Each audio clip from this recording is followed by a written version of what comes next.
7 games without a win for City and Pep, including 4 Premier League losses in a row, and that was enough for the Liverpool fans to wind them up with "You're getting sacked" in the morning. City goalkeeper Stefan Ortega responded to those chants when he spoke to talkSPORT's Alex Crook afterwards. In some ways, do you need to create a bit of a siege mentality now because you're on this run? The Liverpool fans were goading your manager, singing "You're getting sacked" in the morning. Can you use all that to sort of motivate yourselves to prove people wrong? Probably someone told me before this area it's probably not the best part in UK. I think the manager reacted really well. And I think we showed in the past what we want. So yeah. Hold on. I'm just thinking Stefan just might want to reverse up a little bit on that one. Hey, my goodness. Stefan, Andy and I fully understand and appreciate your concerns in the matter and your desire to support your manager. However, I don't think he's going to be putting the Christmas lights on in Liverpool this week. Is the City goalie? I think the next time he's here, he'll get his lights put out. Actually, that's got to be brutally honest. Now let's get more on this with the man we've just heard speaking to City goalkeeper Stefan Ortega. It's a very good morning to talkSPORT's chief football correspondent Alex Crook. Crookie, how are you this morning?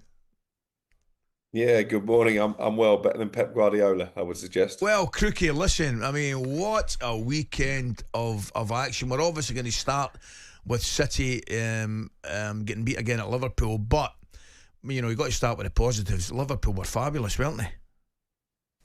Yeah, they were, particularly in the first half. And actually, my follow-up question to Stefan Ortega was, did your manager tell you to come out and get in the faces of Man City, maybe try and capitalise on the fact, I asked Joe Gomez, did you capitalise on the fact that City's confidence would be brittle, because they were really in their faces in that first half. The crowd were up for it and they could have blown them away. You know, Virgil van Dijk could have had a hat-trick of headers on his own. He'd already hit the post by the time Gakpo scored. He missed another header from a McAllister cross and he put a header onto the roof of the net in the second half. So 2-0 probably flattered City. They improved a bit in the second half, but I never really got the impression that they were coming back into the game. They had that one chance at 2-0 down that De Bruyne probably should have scored. He tried to put it through the keeper's legs and just made a mess of it. But it was men against boys, really. And I was reading Henry Winter's piece on the talkSPORT website this morning.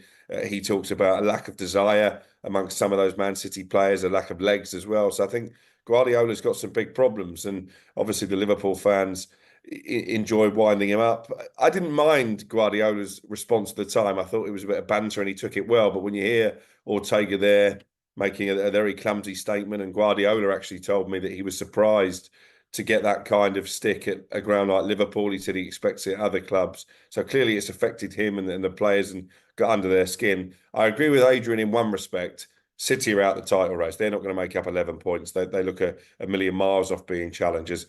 I still think Arsenal and Chelsea might have a say and try and reel Liverpool in, but they've put themselves in a brilliant position, haven't they? Crookie, so if Pep's got to shake it up, how does he shake it up? The De Bruyne one is a fascinating one for me because he's been such a key player for them, and now has found himself. He's been sitting on the bench for a bit now, hasn't he? You know, for a little bit longer, I think, than everyone anticipated. Surely to get him back up to speed or anywhere near as influential as he has been in the past, you've got to start playing him. Yeah, I think that's a really odd situation. Actually, he was warming up at one stage, holding his City shirt, running up and down the touchline. So that's a pretty clear indication that he was saying, "Get me on, Gaffer." How does he address it? I think he needs to dip into the transfer market, be it in January or the summer, when I'm expecting quite a busy time, because I think Kyle Walker looks like his days at the top level are behind him. I think De Bruyne will leave at the end of the season, probably will end up in the MLS. Mateus Nunes, for me, is a player who's not quite at the level where City need to be. They didn't replace Julian Alvarez. They got big money for him in the summer, but haven't reinvested it. So I think it's going to be a really big window at the end of the season for Manchester City, obviously depending on the outcome of their hearing into these 115 charges, because I do think that hanging over them is starting to have an impact now. There's got to be more to this than just a lack of form, because they've gone so far backwards so quickly that there's something clearly is not right in that dressing room. I thought, if you're looking for any positives at all, I thought Doku looked lively when he came on second half, Crookie. Yeah. But apart from that, I agree with you, mate. They were absolutely well beaten. How do you see the other scenario playing out with the Liverpool players out of contract, mate? Because that's an ongoing one, isn't it?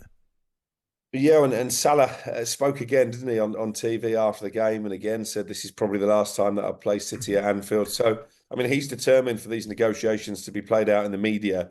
I know Liverpool would rather keep it confidential, keep it behind closed doors, but the more he comes out with that kind of statement, the more you think there must be a disparity between what he's asking for in terms of contract length and wages and what Liverpool are prepared to offer. But it's a big risk, isn't it, for Liverpool losing a player like him? I understand that he's at the veteran stage of his career and it would be unusual to hand out a long-term lucrative contract to somebody of his vintage. But he's probably playing as well as he ever has, Mo Salah. Made the first goal, buried the second, missed a sitter actually in between, but still came back and scored. How do you replace a player like him? And Virgil van Dijk, I've mentioned him already, he was imperious at both ends of the pitch yesterday. So again, I don't think they can really afford to let him go. So big decisions to be made. But I think you've got to credit Arne Slot. You've got three of your best players, three of your most influential characters in the dressing room coming to the end of their contracts. Yeah. And it's not affecting their performances on the pitch one bit, is it? No, not at all. Okay, Crookie, have a good day, mate. Thanks very much, pal. talkSPORT Breakfast, waking you up Monday to Friday morning from 6 a.m.